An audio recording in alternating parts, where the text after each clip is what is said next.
The fundamental nature of jealousy and env.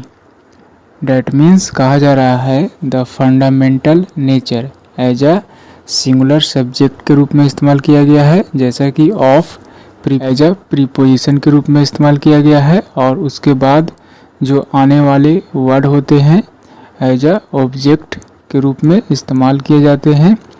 इस तरह से the fundamental nature, that means fundamental का मतलब होता है बेसिक, आधार कह सकते हैं, आधारभूत, मूलभूत, डैट मीन्स बुनियाद।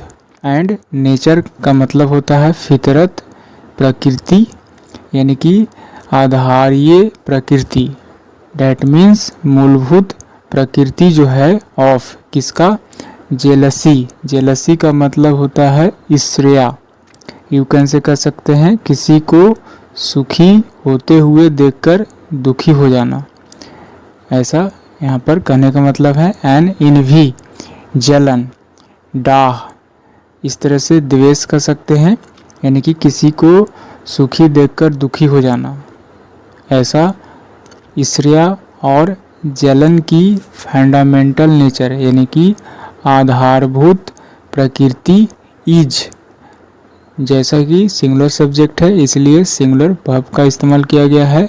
किसी भी सेंटेंस में एक सब्जेक्ट और एक वर्ब का होना जो है से नेसेसरी होता है। ईर्ष्या और जलन की बेसिक नेचर, आधारभूत प्रकृति जो है is a feeling, is that means होता है या है, क्या है, अ फीलिंग यानी कि एक भावना है, ऑफ इनएडिक्वेसी। इनएडिक्वेसी का मतलब होता है अपर्याप्तता, यानी कि पर्याप्त मात्रा में जो है से सोर्सेज न होना, यानी कि अपर्याप्तता, यू कैन से कह सकते हैं अ फीलिंग ऑफ अपर्याप्तता, यानी कि कमी होना कह सकते हैं एक अपर्याप्तता की भावना है। जेलसी और इनवी जो है यानी कि ईर्ष्या और जलन का जो बेसिक नेचर है, मीन्स आधारभूत प्रकृति जो है क्या है, a feeling of inadequacy, that means अपर्याप्तता की भावना यानी कि कमी होना, लैक ऑफ रिसोर्सेस यानी कि संसाधन की कमी होना। इस सेंटेंस की ओर चलते हैं।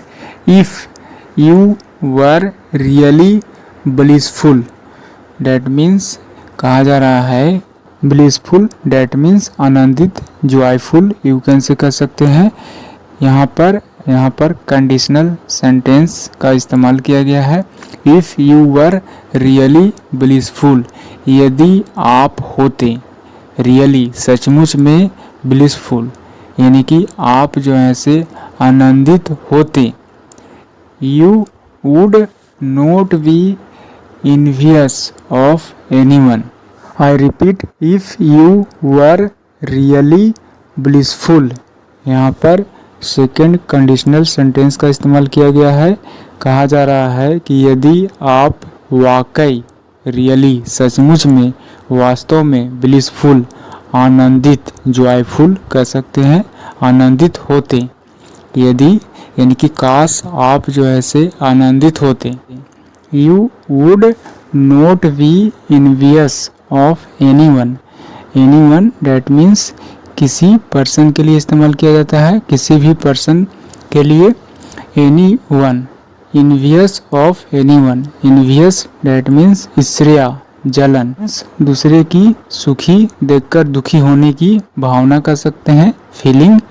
इस तरह से वाकई में आप आनंदित होते, कब, यू वुड नॉट बी इन्वियस यानी कि आपको जलन नहीं हुआ होता, ऑफ एनीवन किसी भी व्यक्ति से ईर्ष्या नहीं हुआ होता, तभी जो है से आप ब्लिसफुल, जॉयफुल, डैट मीन्स आनंदित होते।